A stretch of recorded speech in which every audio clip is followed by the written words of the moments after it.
Sun travels வடமாகாணத்தில் சட்டபூர்வமான அனுமதியுடன் இயங்குகின்ற visa consultants and ticket agent. உங்கள் பெறுமதியான கடவுச்சீட்டுகள், ஆவணங்கள் போன்றவற்றுக்கு பாதுகாப்பான அனுமதி பெற்ற நிறுவனம் சன் டிராவல்ஸ்.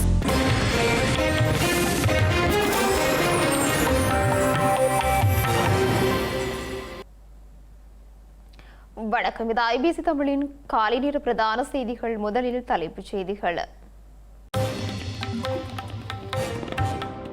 பழையில் புலிகளின் இரகசிய முகாம் தகவலை நிராகரித்த அரசு. போலி தகவலை பரப்பிய நபரும் கைது. செம்மணியில் 3ஆம் கட்ட அகழ்வு பணிகள் இன்றுடன் நிறைவு. இதுவரை 573 எலும்புக்கூடுகள் மீட்பு. மீண்டும் பொருளாதார நெருக்கடியை எதிர்நோக்கவுள்ள இலங்கை. ரணில் விடுத்த எச்சரிக்கை. தமிழகத்தில் நடைபெறும் தென் மாநில முதலமைச்சர்களின் மாநாடு. விஜயை நேருக்கு நேர் சந்திக்கும் கர்நாடக முதல்வர். சிரிய விமானப்படை தளம் மீது இஸ்ரேல் தாக்குதல். அமைதியை சீர்குலைப்பதாக அமெரிக்கா கண்டனம். இனி தொடர்பான விரிவான செய்திகள். பழைப்பகுதியில் 49 ஏக்கர் நிலப்பரப்பில் விடுதலை புலிகள் அமைப்பின் ரகசிய பயிற்சி முகாம் ஒன்று நடத்தப்படுவதாக வெளியான செய்திகள் பொய்யானவை என ஸ்ரீலங்கா அரசாங்கம் உறுதியாக நிராகரித்துள்ளது.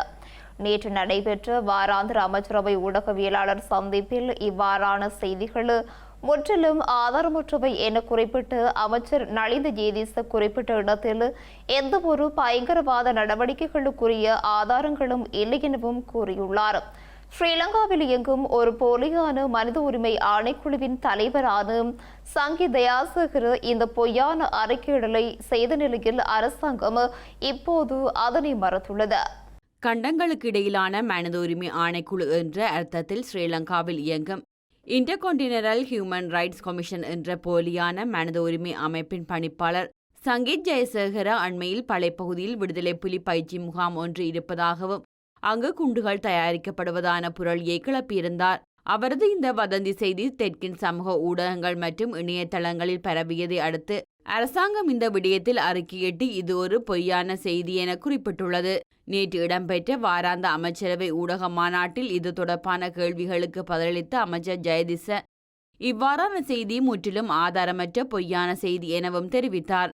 இந்த இடத்தில் சட்டவிரோதமாக காடழிப்பு செய்யப்பட்டு உள்ளூர் ஆடை உற்பத்தி தொழிற்சாலை ஒன்று இயங்கி வருவதாகவும் அந்த தொழிற்சாலை உள்ளூர் சமூகங்களை சேர்ந்த மக்களுக்கு வேலை வாய்ப்பை வழங்குவதாகவும் அவர் குறிப்பிட்டுள்ளார்.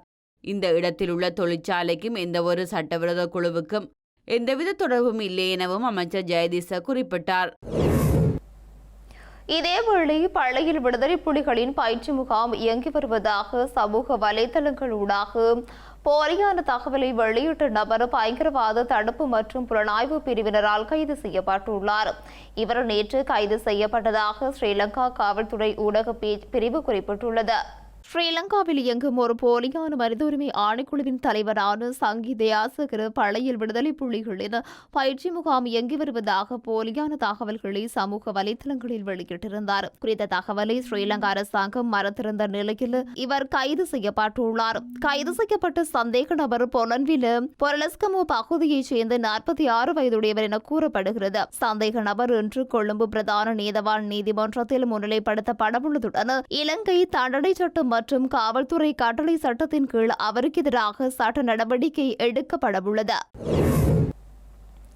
செம்மணி மனித புதைகுழியின் 3ஆம் கட்ட அகழ்வு பணிகள் இன்றைய தினத்துடன் நிறைவடைய உள்ளன. செம்மணி மனித புதைகுழியின் 3ஆம் கட்ட அகழ்வு பணிகளை 56 நாட்கள் முன்னெடுக்க நீதிமன்றம் அனுமதி வழங்கிய நிலையில் அந்த பணிகள் இன்றுடன் நிறைவுக்கு வரவுள்ளன. அதே நேரம் 582 எண்புக்கூடுகள் அடையாளம் காணப்பட்டுள்ள நிலையில் 573 எண்புக்கூடுகள் அகழ்ந்தெடுக்கப்பட்டுள்ளன.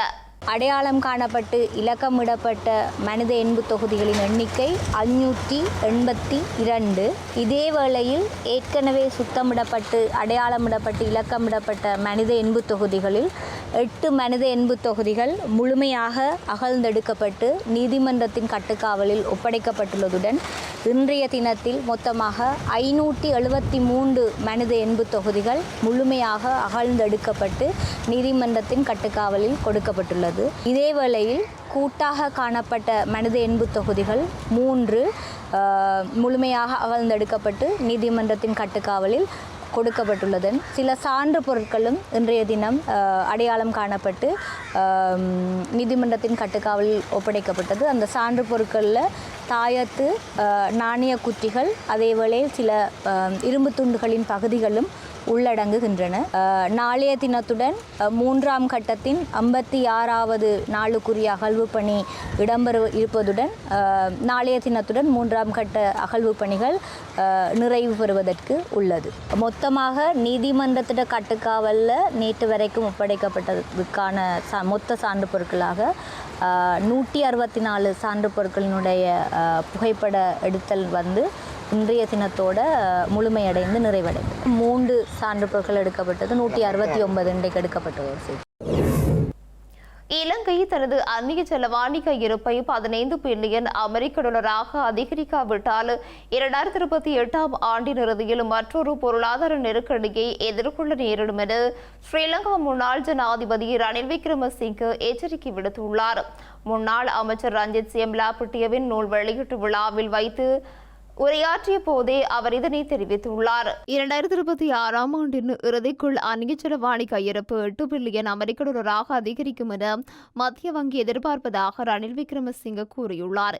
எனினும் 2028ஆம் ஆண்டுக்குள் மதிப்பிடப்பட்ட 15 பில்லியன் அமெரிக்க டாலர் கையிருப்பை எட்டுவதற்கு 7 பில்லியன் அமெரிக்க டாலர் தேவைப்படுவதாகவும் அதனை எவ்வாறு அரசாங்கம் பெற்றுக்கொள்ளும் என்றும் அவர் கேள்வி எழுப்பினார். தேவைப்படும் 7 பில்லியன் அமெரிக்க டாலரை பெற்றுக்கொள்வதற்கான தெளிவான திட்டம் அரசாங்கத்திடம் இல்லை என்றும் அவர் கூறினார். கையிருப்பை வலுப்படுத்த தவறுவதும் கடன் திருப்பிச் செலுத்தலை மீண்டும் தொடங்குவதற்கு தயாராக தவறுவதும் நாட்டை மற்றொரு கடுமையான பொருளாதார நெருக்கடிக்குள் தள்ளும் என்றும் அவர் எச்சரித்தார். 2028ஆம் ஆண்டு வரை கடனை திருப்பிச் செலுத்துவதற்கு இலங்கைக்கு விலக்கு அளிக்கப்பட்டுள்ளதாகவும் அவர் கூறினார். இதன் மூலம் நாட்டின் பொருளாதார பிரச்சினைகள் நிரந்தரமாக தீர்க்கப்பட்டுள்ளதாகவும் அர்த்தமாகாது என்றும் அவர் வலியுறுத்தினார். அத்துடன் 2027ஆம் ஆண்டு மார்ச் மாத இறுதிக்குள் முடிவடையவுள்ள தற்போதைய சர்வதேச நாணய நிதியத்தின் திட்டத்திற்கு அப்பாற்பட்ட அரசின் பொருளாதார உத்தி குறித்தும் அவர் கேள்வி எழுப்பியுள்ளார். மாத்தறையில் 1.5 ஏக்கர் காணி வாங்கியதாக கூறப்படும் வழக்கில் தொடர்ச்சியாக நீதிமன்றத்தில் முன்னிலையாக தவறிய ஸ்ரீலங்கா முன்னாள் அமைச்சர் பெசில் ராஜபக்ஷவின் பிணைத்தொகை பறிமுதல் செய்யுமாறு மாத்தறை நீதவான் நீதிமன்றம் உத்தரவிட்டுள்ளது. மாத்தறையில் 1.5 ஏக்கர் காணி வாங்கியதாக கூறப்படும் வழக்கில் ஸ்ரீலங்கா முன்னாள் அமைச்சர் பெசில் ராஜபக்ஷவிற்கு நீதிமன்றம் பிடியாணை பிறப்பித்துள்ளது. இன்னும் பெசில் ராஜபக்ஷ அமெரிக்காவில் தங்கியுள்ளமையினால் நீதிமன்றில் முன்னிலையாக தவறி வருகிறார். இந்த நிலையில் நிதி குற்ற புலனாய்வு பிரிவால் தாக்கல் செய்யப்பட்ட இந்த வழக்கு மாத்தறை பிரதான நீதிபதி சதுர திசாநாயக்க முன்னிலையில் விசாரணைக்கு எடுத்துக் கொள்ளப்பட்டது. இதன்போது 3வது பிரதிவாதியான பெசில் ராஜபக்ஷ நீதிமன்றம் ஏற்கத்தக்க மருத்துவ அறிக்கையை சமர்ப்பிக்காமல் தொடர்ந்து முன்னிலையாகாமல் இருந்து வருவதாக தெரிவிக்கப்பட்டது. இதனையடுத்து அவரது பிணக்கு பிணையாளர்களை கையொப்பமிட்ட மூவருக்கும் அபராதம் விதித்த நீதிபதி அதனை செலுத்த தவறினால் சிறையில் அடைக்கவும் உத்தரவிட்டார். மேலும் பெசில் ராஜபக்ஷவிற்கு எதிராக பிறப்பிக்கப்பட்ட திறந்த பிடியாணை எதிர்வரும் அக்டோபர் 27ஆம் தேதி வரை நீடிக்கப்பட்டுள்ளது. இந்த வழக்கின் 1வது மற்றும் 2வது பிரதிவாதிகள் நீதிமன்றத்தில் முன்னிலையான அதேவேளை அரசு தரப்பில் நிதி குற்றப்புலனாய்வு பிரிவு அதிகாரிகளும் பிரதிவாதிகள் தரப்பில் ஜனாதிபதி சட்டத்தரணி அனடி சில்வா உள்ளிட்ட சட்டத்தரணிகள் குழுவும் முன்னிலையாக இருந்தமை குறிப்பிடத்தக்கது. இலங்கையில் வாடகை வாகனங்களை பயன்படுத்தும் பயணிகள் கடத்தல், கொலை மற்றும் அச்சுறுத்தல்களை எதிர்நோக்கி வரும் நிலையில் அதிலிருந்து பாதுகாத்துக் கொள்ள முன்னெச்சரிக்கை நடவடிக்கைகளை மேற்கொள்ளுமாறு ஸ்ரீலங்கா காவல்துறை கேட்டுக் கொண்டுள்ளது. இலங்கையில் வாடகை வாகனங்களை பயன்படுத்துவோர் தங்களது பயணத்தை ஆரம்பிப்பதற்கு முன் வாகனம் முறைப்படி பதிவு செய்யப்பட்டதா என்பதை உறுதிப்படுத்திக் கொள்ளுமாறு ஸ்ரீலங்கா காவல்துறை கேட்டுக் கொண்டுள்ளது. அத்துடன் வாகனத்தின் பதிவு எண், ரகம் மற்றும் ஓட்டுநரின் பெயரை சரிபார்க்குமாறும் இரவில் பயணிப்போர் தங்களது தொலைபேசி அல்லது கூகுள் வரைபடம் மூலம் தங்களது நேரலை இருப்பிடத்தை குடும்பத்தினர், நண்பர்கள் அல்லது நம்பிக்கைக்குரியவர்களுடன் பகிர்ந்து கொள்ளுமாறும் அறிவுறுத்தப்பட்டுள்ளனர். அத்துடன் இரவு நேர பயணங்களின் போது ஓட்டுநர் அறிமுகமில்லாத தனிமைப்படுத்தப்பட்ட அல்லது வேறு பாதைகளில் செல்ல முயன்றாலும் கூடுதல் வெளிப்படையாக பொறுப்புடன் செயற்படுமாறும் பயணத்தின் போது அறிமுகம் இல்லாத நபர்கள் வழங்கும் உணவுகள், பானங்கள் அல்லது தண்ணீரை குடிப்பதை தவிர்க்குமாறும் அறிவுறுத்தப்பட்டுள்ளனர். மயக்கமருந்து கலந்த உணவுகளை கொடுத்து பயணிகளை மயக்கமடைய செய்து குற்ற செயல்கள் புரிவதாக முறைப்பாடுகள் கிடைத்துள்ளதாக ஸ்ரீலங்கா காவல்துறை தெரிவித்துள்ளது. பயணத்தின் போது பணம், மடிக்கணினி, கையடக்க தொலைபேசி மற்றும் நகைகள் போன்ற விலை மதிப்பற்ற பொருட்களை பிறருக்கு தெரியும் வகையில் வைத்திருப்பதை தவிர்க்குமாறும் அறிவுறுத்தப்பட்டுள்ளனர். பயணத்தின் போது ஏதேனும் சந்தேகத்திற்கிடமான சூழ்நிலை ஏற்பட்டாலோ அல்லது அச்சுறுத்தலை உணர்ந்தாலோ உடனடியாக காவல்துறை அவசர உதவி எண்களான 119 அல்லது அவசர தகவல் சேவையான 118 ஆகிய எண்களை தொடர்பு கொண்டு வாகனம் மற்றும் சம்பவம் குறித்த விவரங்களை வழங்குமாறும் பயணிகள் அறிவுறுத்தப்பட்டுள்ளனர். களுத்துறை பண்டாரகம மெஸ்வில பகுதியில் 19 கிலோகிராம் ஐஸ் போதைப் பொருளுடன் 22 வயதுடைய இளைஞர் ஒருவர் காவல்துறையின் விசேட அதிரடிப்படையினரால் கைது செய்யப்பட்டுள்ளார். குறித்த நபரிடம் தற்போது விசாரணைகள் ஆரம்பிக்கப்பட்டுள்ளன. களுத்துறை பண்டாரகம காவல் பிரிவுக்குட்பட்டு வேந்தேசிவத்து மெஸ்வில பகுதியில் சுமார் 19 கிலோகிராம் ஐஸ் போதைப்பொருளுடன் இளைஞர் ஒருவர் குரணை காவல்துறை விசேட அதிரடிப்படை அதிகாரிகளால் கைது செய்யப்பட்டுள்ளார். நேற்று குரணை காவல்துறை விசேட அதிரடிப்படை தலைமையகத்தின் விசேட நடவடிக்கை பிரிவின் அதிகாரிகளுக்கு கிடைத்து தகவலின் அடிப்படையில் குறித்த சோதனை நடத்தப்பட்டுள்ளது. இதன்போது 18 கிலோகிராம் 672 கிராம் ஐஸ் போதைப் பொருளை தம்பசம் வைத்திருந்த பண்டாரகம பகுதியைச் சேர்ந்த 22 வயதுடைய இளைஞர் கைது செய்யப்பட்டு காவல்துறை போதைப்பொருள் ஒழிப்பு பணியகத்தில் ஒப்படைக்கப்பட்டுள்ளார்.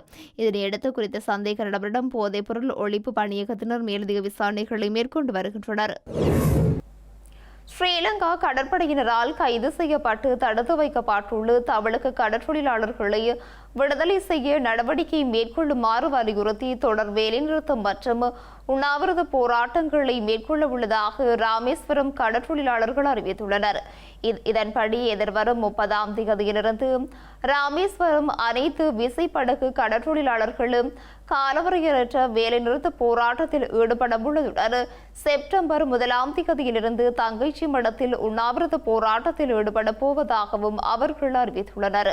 மீன்பிடி தடைக்காலம் முடிஞ்சு ராமேஸ்வரத்திலிருந்து மீன்பிடிக்க சென்ற 3 விசைப்படகையும் அதில் சென்ற 28 மீனவர்களையும் இலங்கை கடற்படை கைது பண்ணி சிறையில் வச்சிருக்காங்க. அந்த மீனவர்களை தமிழக அரசு மத்திய அரசுக்கு அழுத்தம் கொடுத்து உடனடியாக படகுடன் அந்த மீனவர்களை மீட்கணுங்கிற கோரிக்கை வச்சிருக்கிறோம். அதுபோக கடந்த 2018ஆம் ஆண்டு முதல் தற்போது 2026ஆம் ஆண்டு வரை 50க்கும் மேற்பட்ட விசைப்படகுகள் இலங்கை கடற்படையினால பறிமுதல் செஞ்சு அந்த படகுகளுக்கு இழப்பீடு வழங்காதனால மீனவ குடும்பங்களின் வாழ்வாதாரம் மிகவும் கேள்விக்குறியா இருக்கு. உடனடியாக மாண்புமிகு தமிழ்நாடு முதலமைச்சர் அவர்கள் அந்த படகுக்கு இழப்பீடு வழங்கி அந்த மீனவ குடும்பங்களுடைய வாழ்வாதாரத்தை காக்கணுங்கிறது எங்களுடைய கோரிக்கையா இருக்கு. அதுபோக நீண்ட காலமாக இருந்து வரும் இந்த இந்திய இலங்கை மீனவர் பிரச்சனைக்கு நிரந்தர தீர்வு காண மாண்புமிகு தமிழ்நாடு முதலமைச்சர் நேரடியாக இந்த விஷயத்தில் தலையிட்டு மத்திய அரசுக்கு அழுத்தம் கொடுத்து 10 ஆண்டுக்கு மேலாக கிடப்பில் போடப்பட்ட இந்த இந்திய இலங்கை மீனவர் பேச்சுவார்த்தையும் அரசு அதிகாரிகளும் சேர்ந்து பேசி இந்த பிரச்சனைக்கு ஒரு நிரந்தர தீர்வு காணுங்கிறது எங்களுடைய கோரிக்கையா இருக்கு. தென் மாநில முதல்வர்கள் மாநாட்டில் பங்கேற்பதற்காக மத்திய உள்துறை அமைச்சர் அமித்ஷா இன்று தமிழகம் செல்லவுள்ளார். மத்திய உள்துறை அமைச்சகம் சார்பில் ஒவ்வொரு ஆண்டும் தென் மாநில முதலமைச்சர்கள் மாநாடு நடத்தப்பட்டு வருகிறது. எனினும் கடந்த 2022ஆம் ஆண்டுக்கு பின்னர் இந்த மாநாடு நடைபெறாத நிலையில் இந்த ஆண்டு தென் மாநில முதல்வர்கள் மாநாடு மாமல்லபுரம் அடுத்த கோவளத்தில் உள்ள தனியார் நட்சத்திர விடுதியில் நாளை நடைபெறவுள்ளது.